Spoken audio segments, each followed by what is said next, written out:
Yung poll na yung page. Ito rin mo daw. Gusto mo ba? Ito yung answer mo. Kakat mo.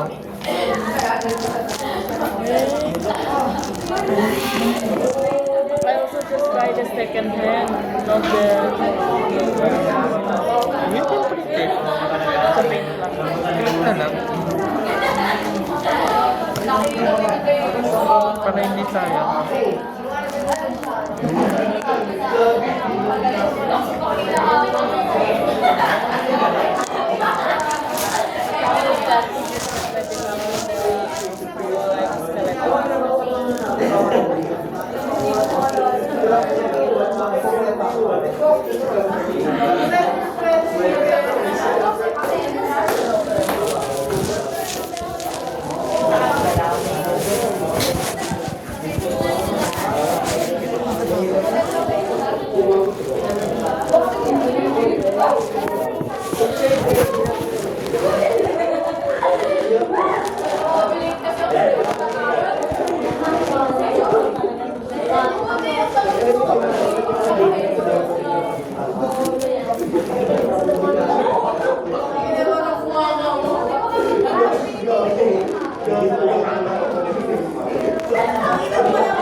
Ano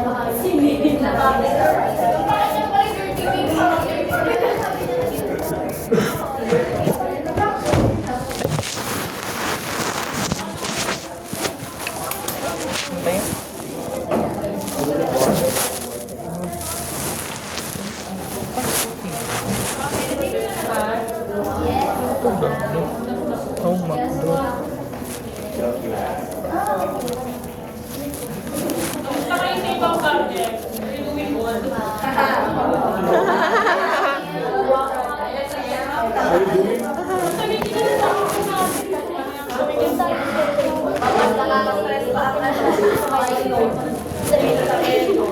Yeah.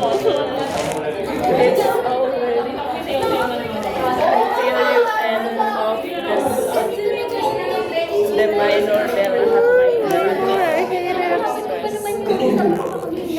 Okay, let's start. Uy, naku, kaya naman ako baka sabihin din.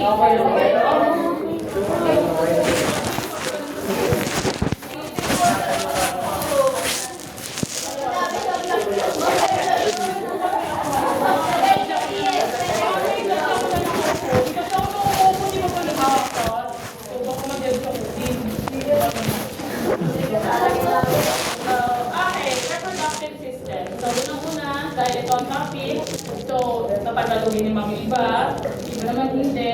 So, maging adults na po.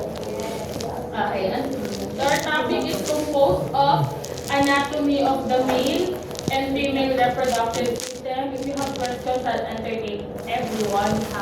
Functions of the male and female reproductive system, sex hormones, physiology of menstruation. Yes, kung bakit tayo nagkakaroon ng menstruation, mga babae.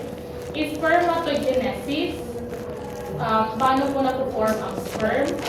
Oogenesis, kung paano nabubuo po ang eggs or your gametes. Fertilization, pregnancy, and parturition. Parturition po, 1B, ay childbirth or labor.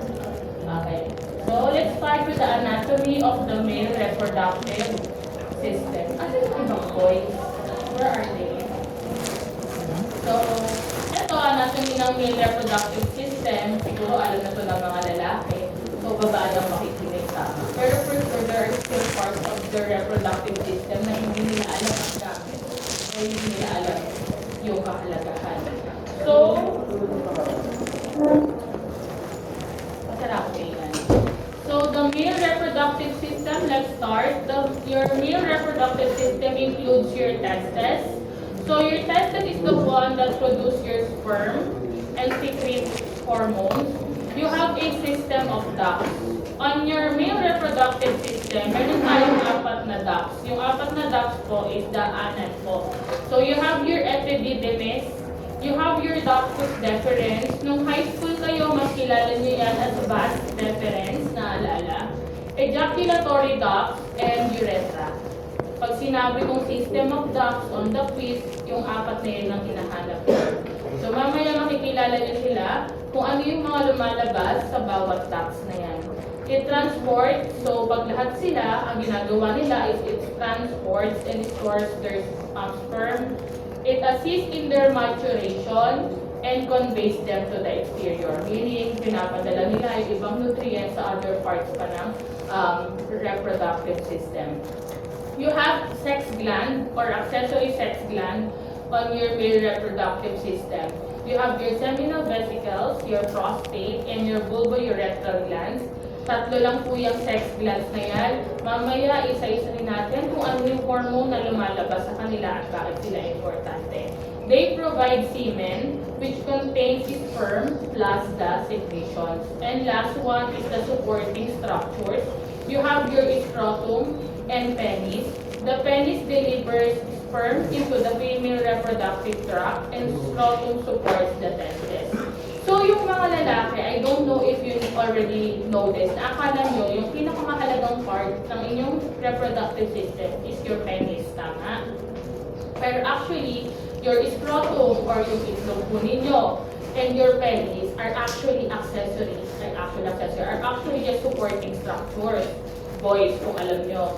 Accessory, supporting structure lang yan. Kaya nga kung mapapanood nyo di ba, sa mga balita or sa mga cases, there are, di ba, mag-asawa or magkarelasyon na pinutulan ng penis, tama?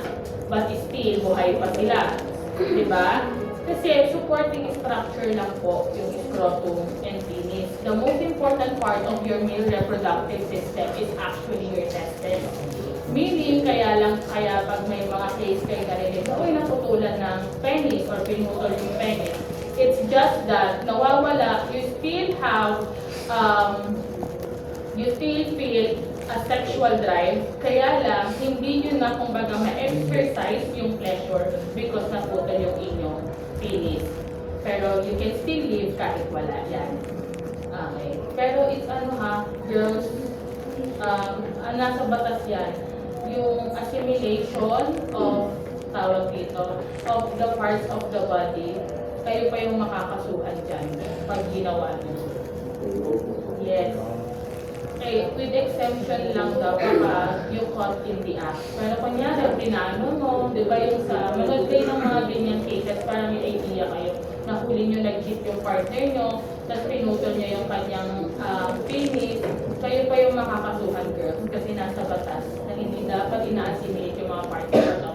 Pero if nahuli nyo siya at nagawa nyo siya by the act, yun yung okay. Sinare ko lang. Next one, okay, scrotum. So, scrotum, ito po yung itlog ng mga lalaki. This is a supporting structure, just like what I said earlier. Consists of loose skin that hangs from the root of the penis. Externally, it looks like a single pouch of skin separated into the lateral portion by a medium ridge called the raphe. Internally, the scrotal septum divides the scrotum into two sacs, each containing a single testis, and normal sperm production requires a temperature about 2 to 3 cm below core body temperature. So, paliwanag ko po itong scrotum. So, scrotum is, kung mapapansin nyo, kahit naman nandito yung mga girls natin, posibleng hindi kayo nakita niya sa mga kapatid yung maliliit. Diba? It's like a loose skin. Yung balat po na maluwag na, ano lang, na loose lang siya. Yun talagang itsura or mukhang pouch like yung itlog or yung scrotum. Just like the heart, diba, meron tayong septum. Yun yung nagde-divide. Meron din pong septum sa itlog. Isa lang yung itlog ha ng mga lalaki. Nagmumukha lang silang dalawa because of the scrotal septum. Ibig sabihin yung nag-ahate. So, para mas maintindihan ganito, nakita niyo yung nasa gitna, that's the scrotal septum. Adults na kumuha ng allied health courses, so wala tayong dapat mali sa tawag dito, di-discuss nito. Especially later, pagdating sa pregnancy and parturition and menstruation. So, dito, gusto ko lang malaman nyo that scrotum, nakalagay dyan yung mga naka-red highlight ko. Normal sperm production daw requires a temperature about 2 to 3 Celsius below your core body temperature. So yung scrotum, syempre yung mga babae hindi nila to alam. So sa lalaki, alam niyo yan. Dapat daw, yung scrotum temperature nyo, yung temperature ng itlog ninyo ay mas mababa po sa inyong normal body temperature. Why? So for example, your temperature today is, sabihin natin 37 Celsius. Yung scrotum temperature ng mga lalaki, girls, mas mababa doon. Hindi pwede mas mataas o yung temperature ng scrotum nila kasi hindi po sila makakapag-produce ng sperm. Okay? So, yung mga biro ng mga matatanda na, uy, ang lamig naman ng itlog mo. Di ba ganun pag hinahawakan? Even the boys, huwag kayong tumawa. Di ba nung mga bata kayo? And for everyone's knowledge, the scrotum kasi adjust on temperature. Ibig sabihin, kapag mainit, mainit din. Kapag malamig, malamig din yan. Tama ba, boys? Opo. Diba? If they adjust on the temperature. Pero para hindi magkaroon ng problema on the sperm production, ibig sabihin kapag buo ng sperm, yung right temperature is dapat below siya doon sa core temperature ng isang tao. Naintindihan. So, yun ang gusto kong malaman yung pagdating sa scrotum. At hindi siya pwedeng nakalagay dyan. Exposure to in cold temperature, the last two sentences. In cold temperature, the cremaster and dust gland are